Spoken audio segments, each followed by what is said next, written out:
2년 전 제 진료실에 74세 어르신 한 분이 오셨습니다. 건강검진도 잘 받고 매일 아침 산책도 하던 분이었는데 어느 날 갑자기 말이 어눌해지고 한쪽 팔에 힘이 빠진 채로 응급실에 오셨습니다. 뇌졸중이었습니다. 그런데 더 놀라운 건 원인이 고혈압이나 당뇨가 아니라 집에서 매일 반복하던 몇 가지 사소한 습관이었다는 겁니다. 그분은 그게 뭐가 문제냐며 믿지 않으셨죠. 하지만 저는 40년간 수천 명의 70대를 진료하며 이 습관들 때문에 10년 이상 수명이 줄어드는 사례를 너무 많이 봤습니다. 더 무서운 건 대부분 본인도 그 습관이 위험한지 전혀 모른 채 계속한다는 겁니다. 오늘 영상에서 그 습관들을 하나씩 밝히고 바로 고칠 수 있는 방법까지 알려드리겠습니다. 혹시 지금도 하고 계신다면 지금 이 순간에도 몸속 시한폭탄이 째깍거리고 있을지 모릅니다. 안녕하세요. 저는 40년 동안 내과와 가정의학과에서 환자들을 진료해 온 성재훈입니다. 70대, 80대 어르신 수천 명을 진료했고 은퇴 후에도 지역 보건소와 복지관에서 건강 강의를 이어가고 있습니다. 올해 88세인 지금도 혼자 장을 보고 매일 아침 산책을 할 수 있는 건 제가 오늘 말씀드릴 습관 관리 덕분입니다. 진료실에서 또 제 주변에서 너무 많은 분들이 그 정도는 괜찮겠지 하고 넘어간 작은 습관 때문에 건강을 잃는 걸 봤습니다. 그래서 이 영상을 통해 제가 직접 목격하고 경험한 내용을 그대로 전해드리려 합니다. 오늘 이야기하는 건 책에서 읽은 이론이 아니라 수십 년 현장에서 확인한 실제 사례입니다. 작년 봄 72세 이만호 어르신이 진료실에 오셨습니다. 이분은 마을에서 건강지킴이로 통할 정도로 부지런한 분이에요. 아침마다 공원 산책, 주말마다 텃밭 가꾸기, 혈압약과 골다공증 약도 빠짐없이 챙겨 드셨죠. 그런데 최근 들어 혈압이 잘 잡히지 않고 뼈 검진 결과도 예전보다 나빠졌다는 겁니다. 이야기를 나누다 보니 원인을 알 것 같았습니다. 이 어르신은 밥을 다 먹자마자 물 한 컵에 약을 털어 넣는 습관이 있더군요. 그게 뭐가 문제예요? 그래야 깜빡 안 하죠. 하고 웃으셨지만 사실 그게 약효를 떨어뜨리는 주범이었습니다. 약마다 흡수되는 조건이 있습니다. 골다공증 약 중 일부는 빈속에 먹어야 장에서 잘 흡수되고 갑상선 약도 아침에 일어나자마자 아무것도 먹기 전에 먹어야 효과가 제대로 납니다. 그런데 밥을 먹고 바로 약을 먹으면 음식물과 섞여 흡수가 거의 되지 않거나 위에서 오래 머물며 속을 더 자극하게 됩니다. 특히 위에 음식이 가득 찬 상태에서는 약이 장으로 내려가는 속도가 느려져서 제때 작용을 못하기도 하죠. 더 안타까운 건 이렇게 흡수가 안 된 약은 안 먹은 것이나 마찬가지라는 겁니다. 오히려 속쓰림이나 위염 같은 부작용만 남길 수 있어요. 이만호 어르신도 위가 자주 불편했다고 하셨는데 이유가 여기에 있었습니다. 그래서 제가 말씀드렸습니다. 약마다 성격이 달라요. 어떤 건 식전에, 어떤 건 식후에, 어떤 건 공복에 먹어야 하죠. 일단 본인이 먹는 약이 언제 먹는 게 맞는지 약사나 의사에게 꼭 물어보세요. 그리고 식사 직후 복용하는 약이라 해도 최소한 30분은 텀을 두고 드시면 좋아요. 공복에 먹으라는 약은 아침에 일어나자마자 물과 함께 먼저 드시고 30분 뒤에 식사하면 됩니다. 이렇게 복용 습관을 바꾼 지 2달 만에 이 어르신의 혈압 수치가 안정되고 뼈 검사 결과도 좋아졌습니다. 무엇보다 위 통증이 거의 사라졌다고 하시더군요. 약은 단순히 무슨 약을 먹느냐보다 언제, 어떻게 먹느냐가 훨씬 중요합니다. 매일 반복하는 작은 습관 하나가 약효를 살릴 수도 버릴 수도 있죠. 오늘부터 약 먹는 시간을 한번 점검해 보세요. 그 사소한 변화가 앞으로의 10년을 지켜줄 수 있습니다. 다음 습관은 겉으로 보기엔 발을 편하게 해주지만 사실은 몸의 기초 공사를 무너뜨리는 행동입니다. 몇 달 전 75세 박명자 어르신이 발목 통증을 호소하며 오셨습니다. 이분은 평소 외출을 거의 안 하시고 하루 대부분을 집에서 보내셨죠. 그런데 집 안에서도 항상 푹신한 슬리퍼만 신고 다니셨습니다. 발이 편하니까 좋잖아요 라고 웃으셨지만 정밀 검사를 해보니 발바닥 근육이 많이 약해져 있었고 발목 관절도 불안정해져 있었습니다. 실내 슬리퍼, 특히 푹신하고 발을 꽉 잡아주지 않는 디자인은 처음에는 편합니다. 하지만 오래 신으면 발목을 잡아주는 힘이 떨어져 근육과 인대가 점점 약해집니다. 특히 70대 이후에는 발바닥 근육이 쉽게 줄어드는데 이게 약해지면 균형 감각도 함께 떨어져서 넘어질 위험이 커집니다. 실제로 박 어르신은 집 안에서 가볍게 걸을 때도 발이 삐끗하는 경우가 많았다고 하셨습니다. 넘어져 골절이라도 생기면 회복에 몇 달씩 걸리고 그동안 움직임이 줄면서 근육은 더 빨리 줄어드는 악순환에 빠집니다. 발 건강은 단순히 발만 건강하게 만드는 것이 아닙니다. 발이 튼튼해야 온몸의 균형을 잡고 허리와 무릎에도 부담이 덜 갑니다. 슬리퍼처럼 발을 지탱해 주지 않는 신발은 장기적으로 온몸의 구조를 무너뜨릴 수 있습니다. 제가 박 어르신께 드린 조언은 간단합니다. 집에서도 발을 감싸고 발목을 잡아주는 가벼운 운동화를 신으시라고 했습니다. 처음에는 집에서 무슨 운동하냐며 어색해 하셨지만 일주일 만에 발목 통증이 줄고 걸음걸이가 훨씬 안정적으로 변했다고 하셨죠.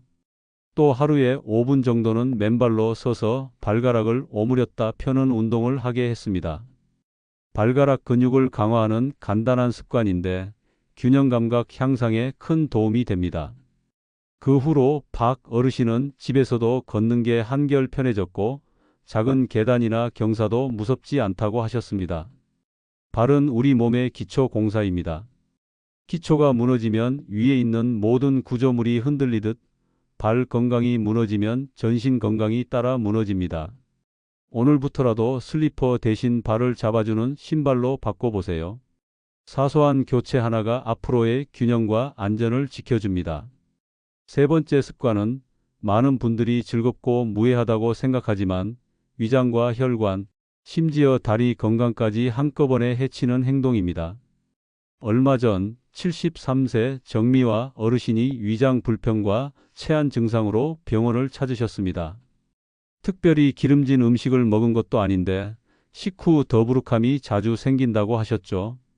생활 패턴을 들어보니 원인이 금방 보였습니다. 정 어르신은 친구들과 점심을 먹으면 2시간 넘게 식탁에 앉아 이야기를 나누셨습니다. 밥을 다 먹었어도 자리에서 일어나지 않고 차와 디저트를 연이어 먹으며 대화를 이어가는 겁니다. 이렇게 식사 후 장시간 앉아 있으면 위 배출이 느려지고 혈당이 한동안 높은 상태로 유지됩니다. 특히 70대 이후에는 위장 운동 속도가 떨어져 음식물이 더 오래 머물게 되고 소화장애나 역류성 식도염 위험이 커집니다. 게다가 식후의 활동이 거의 없으니 식사에서 얻은 칼로리가 고스란히 지방으로 저장되기 쉽죠. 또 한 가지 간과하기 쉬운 문제는 혈액순환입니다. 식후엔 소화기관으로 혈액이 몰리는데 이때 오랫동안 가만히 앉아 있으면 하체 혈류가 정체됩니다. 다리가 붓고 무릎과 발목 관절이 뻣뻣해지며 심하면 하지 정맥류나 혈전 위험도 높아집니다. 그래서 저는 정 어르신께 말씀드렸습니다. 친구랑 수다 떠는 건 좋은데 밥 다 먹고 1520분 지나면 자리에서 일어나세요. 근처를 가볍게 산책하면서 이야기하면 소화도 잘 되고 혈당도 빨리 안정됩니다. 커피나 차를 마실 거면 걷다가 카페로 가는 식으로 습관을 바꾸세요. 처음엔 다 먹자마자 일어나면 분위기 깨지지 않나? 하셨지만 두세 번 실천하고 나선 오히려 대화가 더 길어지고 즐겁다고 하셨습니다. 걸으면서 이야기하면 뇌도 활발해지고 집에 돌아갔을 때 몸이 훨씬 가벼웠다는 거죠. 식탁에서 오래 앉아 있는 건 편안해 보여도 위장혈관 관절 모두에 부담을 주는 습관입니다. 오늘부터는 자리에서 바로 일어나기가 아니라 이야기를 걸으면서 이어가기를 해보세요. 사소한 습관 하나로 식사 후 이 시간이 몸을 해치는 시간이 아니라 건강을 챙기는 시간으로 바뀝니다. 네 번째 습관은 아침마다 상쾌하게 하루를 여는 비결이라 생각되지만 실제로는 심장과 혈압에 큰 부담을 주는 행동입니다. 지난 겨울 71세 김선호 어르신이 진료실에 들어오셨습니다. 요즘 아침마다 심장이 두근거리고 머리가 띵해요라는 것이었습니다. 그런데 이야기를 들어보니 평생 해온 아침 습관이 있더군요. 바로 일어나자마자 차가운 물로 세수하는 것이었습니다.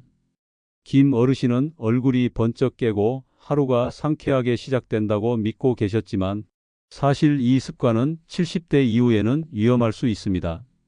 왜냐하면 아침에 우리의 혈관은 밤새 수축한 상태입니다. 이때 갑작스러운 찬물 자극이 얼굴과 머리에 가해지면 피부 혈관뿐 아니라 전신 혈관이 순간적으로 더 좁아집니다. 혈압이 갑자기 치솟을 수 있고 심장에는 큰 부담이 갑니다. 특히 고혈압, 심장질환, 뇌혈관 질환이 있는 분들에게는 이 순간적인 변화가 치명적일 수 있죠. 게다가 찬물은 안면부 신경에도 영향을 줍니다. 일부 어르신들에서 찬물 세수 후 눈 주위나 턱 주변에 신경통이 나타나는 것도 이런 이유입니다. 심하면 일시적으로 어지럼증이나 두통, 가슴 두근거림이 동반될 수 있습니다. 저는 김 어르신께 이렇게 말씀드렸습니다. 상쾌함을 원하신다면 찬물이 아니라 미지근한 물을 사용하세요. 처음에는 미지근한 물로 세안을 시작하고 원하시면 마지막 헹굼 때만 살짝 서늘한 물로 마무리하는 겁니다. 이렇게 하면 심장과 혈관에는 무리가 덜 가면서도 충분히 개운함을 느낄 수 있습니다. 또 아침에 깨어나는 효과를 원한다면 세수 전에 가벼운 스트레칭을 해보라고 권했습니다. 목과 어깨를 돌리고 깊게 숨을 쉬며 온몸에 혈액이 돌게 한 뒤 세수를 하면 오히려 더 상쾌하고 안전하게 하루를 시작할 수 있습니다. 김 어르신은 습관을 바꾼 뒤 아침 두근거림과 두통이 거의 사라졌다고 하셨습니다. 아침 찬물 세수는 젊을 땐 괜찮을 수 있지만 70대 이후에는 몸이 변한 만큼 습관도 바뀌어야 합니다. 오늘부터는 얼굴뿐 아니라 심장과 혈관까지 생각하는 세안을 해보세요. 하루의 시작이 훨씬 안전하고 편안해집니다. 마지막 5번째 습관은 건강을 위해 만든 행동인데 오히려 낙상과 골절 위험을 크게 높입니다. 얼마 전 76세 박정우 어르신이 무릎과 어깨에 멍이 든 채 병원에 오셨습니다. 거실에서 TV를 보다가 갑자기 일어나면서 중심을 잃고 넘어졌다고 하셨죠. 생활 습관을 들어보니 건강을 위해 TV 리모컨과 스마트폰을 일부러 멀리 두고 있었다고 했습니다. 자주 일어나서 가져오면 운동이 되잖아요 라고 하셨지만 문제는 갑자기라는 단어였습니다. 나이가 들면 특히 70대 이후에는 혈관 탄력이 떨어지고 혈압 조절 속도가 느려집니다. 앉은 상태에서 갑자기 벌떡 일어나면 혈압이 순간적으로 떨어지는 기립성 저혈압이 생길 수 있습니다. 이때 어지럼증이나 눈앞이 하얘지는 증상이 나타나고 균형을 잃으면 낙상으로 이어질 수 있죠. 박 어르신처럼 리모컨이나 스마트폰을 멀리 두면 갑자기 일어나는 상황이 잦아집니다. 특히 TV에 집중하다가 급하게 채널을 바꾸거나 전화벨이 울릴 때 재빨리 일어나면 몸이 준비되지 않은 상태에서 큰 동작을 하게 됩니다. 저는 박 어르신께 이렇게 말씀드렸습니다. 움직임 자체는 좋은데 갑작스럽게가 아니라 서서히가 중요합니다. 리모컨을 멀리 두기보다 가까이에 두되 자리에 앉아 있는 시간을 줄이는 다른 방법을 찾으세요. 예를 들어 광고 시간마다 천천히 일어나서 물 한 잔을 마시거나 TV 시청 전후로 5분씩 가벼운 스트레칭을 하는 것이 훨씬 안전합니다. 전화를 받을 때도 바로 벌떡 일어나지 말고 먼저 상체를 세우고 23초간 앉은 채로 다리를 움직여 혈액순환을 만든 뒤 일어나면 좋습니다. 박 어르신은 이 방법을 실천한 후 어지럼증이 거의 사라졌고 넘어질 위험도 줄었습니다. 움직이는 습관은 분명 건강에 좋지만 갑작스러운 움직임은 오히려 몸에 큰 부담이 될 수 있습니다. 오늘부터는 얼마나 자주 움직이느냐보다 얼마나 안전하게 움직이느냐를 먼저 생각해 보세요. 건강은 속도가 아니라 안전에서 시작됩니다. 오늘 말씀드린 5가지 습관 사소해 보여도 매일 반복되면 몸속에 보이지 않는 시한폭탄을 씹는 것과 같습니다. 약 복용 시간 확인하기, 발목 지지 신발로 교체하기, 식후 걸으며 대화하기, 아침 세수 온도 조절하기, 안전하게 움직이기 이 5가지만 바꿔도 앞으로의 10년은 완전히 달라질 수 있습니다. 여러분은 오늘부터 어떤 습관을 고치실 건가요? 댓글로 결심을 남겨주시면 서로의 실천을 응원하며 오래 유지할 수 있습니다. 영상이 도움이 되셨다면 좋아요와 구독, 그리고 주변 분들과 공유해 주세요. 우리의 작은 변화가 더 많은 사람의 10년을 지킬 수 있습니다. 감사합니다.